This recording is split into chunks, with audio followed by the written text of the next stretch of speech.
11,000 miles from San Francisco, 8,000 miles from New York, there lies a primeval desert, a mass of drifting sand and sun-baked earth 1/3 the size of the United States. A place of ancient glories. Long ago, a center of thriving trade where came the merchants from India and China to barter their wares for the spices and the incense. Pearl, evil days came upon the land, and for centuries fell into eclipse and remained until very recent years remote, unknown, and isolated. Most of its people were the Bedouin camel herders and shepherds who roamed the arid, hostile wastes from one oasis to another in the wake of scattered rains which produced short-lived patches of vegetation. Monotony and poverty were the common lot. But in their abiding faith, they found solace. For religion is not worn like a cloak in the Arab land. It is a vital part of every good Muslim's life. Muhammad united the Arabs, purified their customs, bound them into one people, and filled them with a great faith. 5 times a day, even the humblest Arab stops his work, faces Mecca, and intones the sacred words of the Quran. La ilaha illallah wa Muhammad Rasulullah. There is no God but Allah, and Muhammad is his prophet.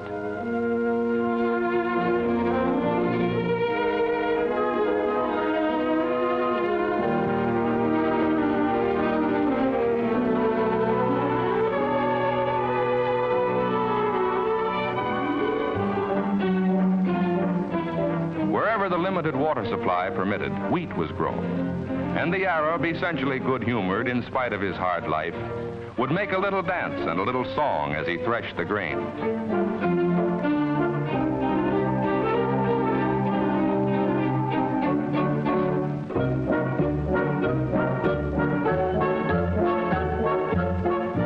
He winnowed out the wheat by letting the wind blow the chaff away. But crops, judged by modern standards, were pitifully small. And for townspeople and Bedouin alike, life was an endless struggle. None of them knew that this desert, barren of natural resources to the outward eye, had been blessed by nature beyond the wildest dreams of those who raided and struggled for life across its sandy, wind-swept wastes. And then, in this land of great tradition, there arose a powerful leader who unified his 5.5 million people and set out to achieve a renaissance. His Majesty Abdul Aziz ibn Saud, King of Saudi Arabia. He had faith that somewhere within these far-reaching sands was the key to a richer life for the Saudi Arabs who so long had known scarcity and want. Perhaps this country, so unproductive on the surface, might contain minerals below the surface, including oil. But vast sums would be needed for search and development, and there was no quick way to a realization of this hope. Then, in the early 1930s, an American oil company obtained a concession on Bahrain Island, 25 miles out on the Persian Gulf. The venture was successful, and occasionally there was speculation as to whether even greater opportunities might lie across the green waters of the Gulf in Saudi Arabia. And so, geologists talked about the possibilities, and they saw the low rise along the coast that could mean oil or could mean nothing at all. They debated and debated, and finally recommended that the risk be taken. But whether these unknown sands would justify the outlay of millions of dollars was still a decision that had to be made by the company directors in San Francisco, 11,000 miles away. They knew it would mean sinking into the desert the money of thousands of stockholders in a project that might well end in complete loss. Such decisions are not made lightly, and many an hour of study and debate had occupied many men before the company sent the late Lloyd Hamilton, one of the great figures of Middle Eastern oil, as emissary to Arabia. On May 29, 1933, after weeks of discussions, there was a meeting at Qasem Palace on the outskirts of Jeddah. It was there that Saudi Arab government officials representing His Majesty signed a concession covering roughly 320,000 square miles. This was the starting point of a new American business venture abroad. But ahead, there was a long, long distance to travel, a huge investment, years of effort, and no end of patience and perseverance. Most important of all, the job would require men, hardy men, determined men, men who were willing to leave families and friends and journey halfway around the world on a quest that might end in failure. Men who could face hardship and monotony and still take it. Men like Paul Strong. Paul Strong had never heard of Saudi Arabia when he was asked back in 1938 if he would like to go there. That answer was easy for him. He would not like to go. For his money, give him the peace and quiet and comfort of the small American town where he'd lived since he finished college just a few years before. The company sought out other men. Sought them where men are always found when the chance of pioneering is offered, across the breadth and depth of America, on farms, in small towns, in great cities, and each man had his own problems to weigh, each his own decision to make, for they were being asked to make a life career of oil in Arabia. They weighed and decided, and gradually they began to arrive. Carpenters, machinists, riggers, technicians, drillers, executives too, eager to extend a welcoming hand clasp to the new arrivals. And who is that over there? Why, sure enough, Paul Strong.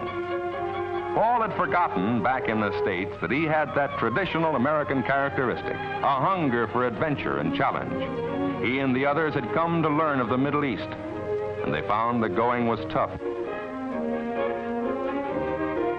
Few outsiders had ever before been beyond the treaty port of Jeddah, and the Arabs were suspicious of these strange newcomers. Many of them were frankly hostile and were quite ready to show their feelings.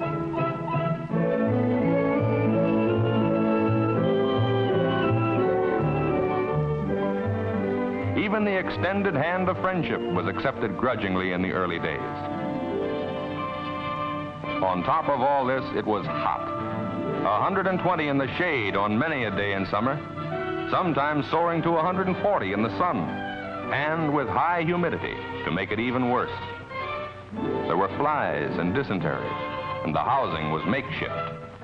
There was little to do except work, and life seemed rugged indeed. Here in such a setting, they prepared to search for oil. The geological crews combed the blistering desert month after month, searching for places most likely to yield petroleum.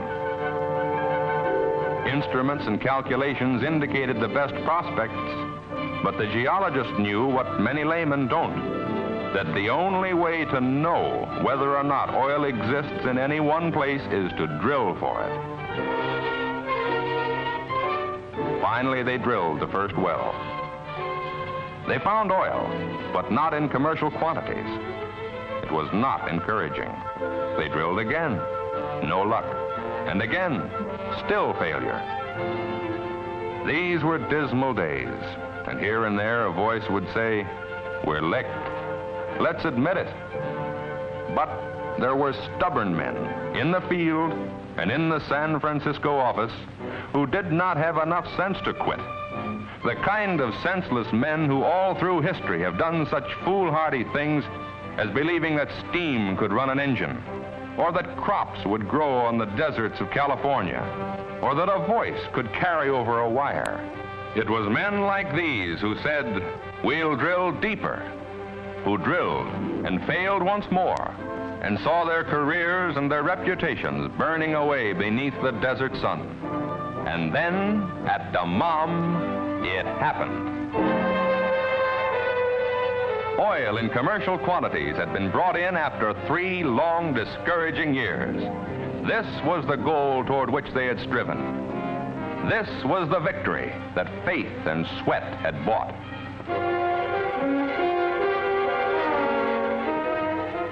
A long road has been traveled since those early years.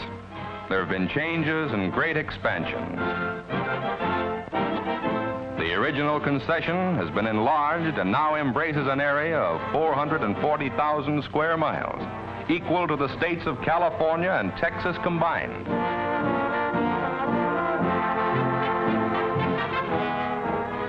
Since that first paying well established Dammam as a major oil field and Saudi Arabia as an oil country, other fields have been discovered. Production has risen until, in 1947, it reached close to 90 million barrels, from less than 4 million in 1939. In the prolific Abcake field, production by the end of 1947 was averaging about 200,000 barrels a day. Oil from Abcake is sent by pipeline to Dhahran, about 40 miles away.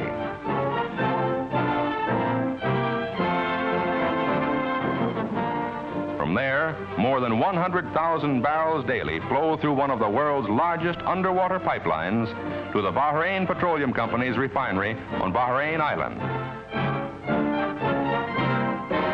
The rest is moved by pipeline for shipment abroad or for processing in the company's refinery on the mainland at Ras Tanura.